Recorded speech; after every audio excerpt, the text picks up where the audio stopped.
Hi, എല്ലാ സഹോദരങ്ങൾക്കും നമ്മുടെ ചാനലിലേക്ക് സ്വാഗതം. അപ്പോൾ എന്താണെന്ന് വെച്ചാൽ ഇതൊരു കുട്ടി വീഡിയോ ആണ്. എന്ന് വെച്ചാൽ നമ്മുടെ ഒരു ഇന്നത്തെ നമ്മുടെ അത്താഴത്തിൻ്റെ ഒരു വീഡിയോ ആണ്. അപ്പോൾ നിങ്ങളോടൊക്കെ ഞാൻ പലപ്പോഴും പറഞ്ഞിട്ടുണ്ട്, ഫാറ്റി ലിവറിൻ്റെ കാര്യമൊക്കെ പറഞ്ഞിട്ടുണ്ട്. അപ്പോൾ ഇന്നത്തെ കാലത്ത് എല്ലാവർക്കും അതുണ്ടാവും. ഒരുപക്ഷെ നമ്മൾ എപ്പോഴെങ്കിലും ടെസ്റ്റ് ചെയ്ത് നോക്കുമ്പോൾ മാത്രമേ അറിയാൻ സാധിക്കൂ എന്നുള്ള കാര്യമാണ് ശ്രദ്ധിക്കേണ്ടത്.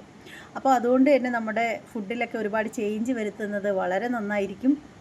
കഴിക്കുന്ന ഭക്ഷണത്തിൽ കഴിവതും നമ്മൾ ഫാസ്റ്റ് ഫുഡൊന്നും കഴിക്കാതിരിക്കുക, മൈദ കലർന്ന ഭക്ഷണം കഴിക്കാതിരിക്കുക, എണ്ണ കുറച്ച് ഉപയോഗിക്കുക.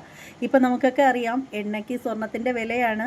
ഒരു കിലോയ്ക്ക് 500 രൂപയുടെ അടുത്തുണ്ട് വില. അപ്പോൾ നമ്മളെ ഇന്നത്തെ അത്താഴം എന്താണെന്ന് വെച്ചാൽ കാണിച്ചു തരാം.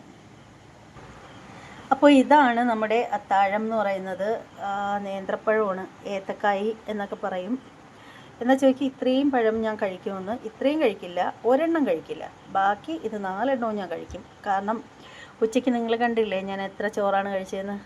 അപ്പോൾ എങ്കിലും വെജിറ്റേറിയനൊക്കെ പച്ചക്കറികൾ ഒരുപാട് കഴിക്കുന്നതുകൊണ്ട് കുഴപ്പമില്ല. പിന്നെ ഈ ഇരിക്കുന്ന സാധനം എന്താണെന്ന് ചിലപ്പോൾ ഡൗട്ട് ഉണ്ടായിരിക്കും. ഇത് വെളുത്തുള്ളിയാണ് കേട്ടോ, ഒരു വലിയ ഉണ്ട വെളുത്തുള്ളിയാണ്. ഇതിങ്ങനെ ചുട്ടെടുക്കും. ഇങ്ങനെ ചുട്ടെടുത്തിട്ട് ഈ തൊലിയെല്ലാം, ഈ കറുത്ത തൊലികളെല്ലാം ഉരിഞ്ഞ് മാറ്റിക്കളയും. എന്നിട്ട് ഇത് കഴിക്കും. നമ്മൾ വെളുത്തുള്ളി സവാളയൊക്കെ എത്രത്തോളം കഴിച്ചാലും അത്രത്തോളം ആരോഗ്യത്തിന് നല്ലതാണ്. ഈ പഴമെന്ന് പറയുന്നാൽ ഇത് ഒരുപാടങ്ങ് പഴുത്തതല്ല, നന്നായിട്ട് ഇപ്പോൾ പുഴുങ്ങി കൊണ്ടുവന്ന് വെച്ചതേ ഉള്ളൂ. അതുകൊണ്ട് തന്നെ നന്നായിട്ട് ആവി പറക്കുന്നുണ്ട്. അപ്പോൾ ഇതാണ് ഇന്നത്തെ നമ്മുടെ ഭക്ഷണമെന്ന് പറയുന്നത്. ഇങ്ങനെ ചെറിയ ചെറിയ പീസുകളാക്കുക. ഇത് കണ്ടില്ലേ, നല്ല കട്ടിയായിട്ടിരിക്കുന്നു. ഒരുപാട് മധുരം കഴിക്കാൻ പാടില്ല എന്നാണ്.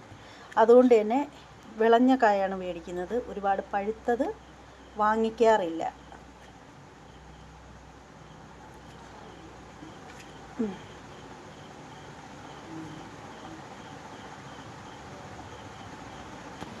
എനിക്ക് പറയാനുള്ളത്, നമ്മൾ ഓരോരുത്തരും സൂക്ഷിക്കുക. അസുഖം വന്നിട്ട് അതിനെ ചികിത്സിച്ച് മാറ്റാൻ നിൽക്കുന്നതിനേക്കാളും നല്ലത് അസുഖം വരാതിരിക്കാൻ ശ്രദ്ധിക്കുക.